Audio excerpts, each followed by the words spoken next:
Buon pomeriggio a tutti, benvenuti all'Ippodromo Arcoveggio di Bologna. Si apprestano a partire i cavalli della prima corsa, una prova gentleman per cavalli di 4 anni che tra poco entreranno nei 5. Flambeau del Pino, Fiordalisa Blu, Frankenstein Matto, Fairway di Poggio, Face to Face SBF, Frullino, Fair Play, Fox, 2000 metri da percorrere. E si va con veloce, proprio Fairway di Poggio che cerca di prendere la testa. Flambeau del Pino è veloce al suo interno e prova a contenere il rivale che si piega un po' sulla curva anche a causa della presenza di Fiordalisa Blu, e alla fine Flambeau del Pino resta al comando sulla prima piegata. All'esterno c'è Fairway di Poggio, in terza posizione a contatto dei primi Fiordalisa Blu, che precede Frankenstein Matto, Face to Face SBF all'esterno e Fair Play Fox. Insiste Fairway di Poggio che spende un po' per passare, ma dopo 400 metri in 29,3 il battistrada della corsa si approccia alla piegata di destra con Fairway di Poggio al comando e Flambeau del Pino in seconda posizione. Poi Fiordalisa Blu a un paio di lunghezze, quindi Frankenstein Matto, Face to Face SBF e Fair Play Fox. 44,9 i primi 600 metri di gara per il battistrada Fairway di Poggio, in salti al quale Matteo Zaccherini ha dovuto un po' tribolare all'imbocco della prima curva. Poi è riuscito a sfilare e ora comanda le operazioni. 800 metri iniziali passati in 1 minuto e 6 decimi sul piede dell'1.15,7.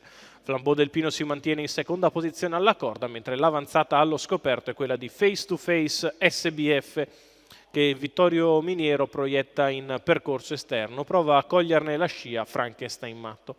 1.16,6 1000 metri iniziali da parte di Fairway di Poggio, che continua a comandare nei confronti di Flambeau del Pino e di Face to Face SBF.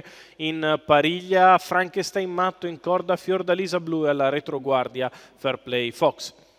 Frazioni 15,2 sotto le tribune, passo costante quello imposto dal leader, ha sbagliato Numero intanto 2, Fiordalisa Blu, squalificato. E così Fairway di Poggio continua in vantaggio nella sua scia. Flambeau del Pino, richiesta al largo Face to Face SBF, poi Frankenstein Matto ha perso qualche battuta, Fair Play Fox che cerca di riavvicinarsi ai primi. Fairway di Poggio sempre in vantaggio in controllo, Flambeau del Pino nella sua scia, muove in terza ruota Frankenstein Matto per provare ad aggirare la calante Face to Face SBF. 2,27 il miglio di gara, con Fairway di Poggio che è sempre in vantaggio nei confronti di Flambeau del Pino e Frankenstein Matto.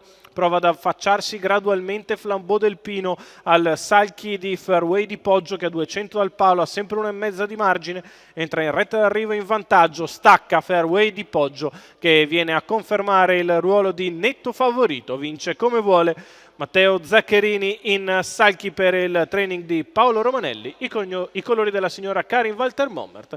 Al secondo posto finisce Flambeau del Pino, al terzo posto è il numero 3 di Frankenstein Matto. Riapprezziamo nelle immagini proposteci dalla regia la vittoria chiara di Fairway di Poggio, numero 4, al secondo l'1 di Flambeau del Pino, al terzo il 3 di Frankenstein Matto.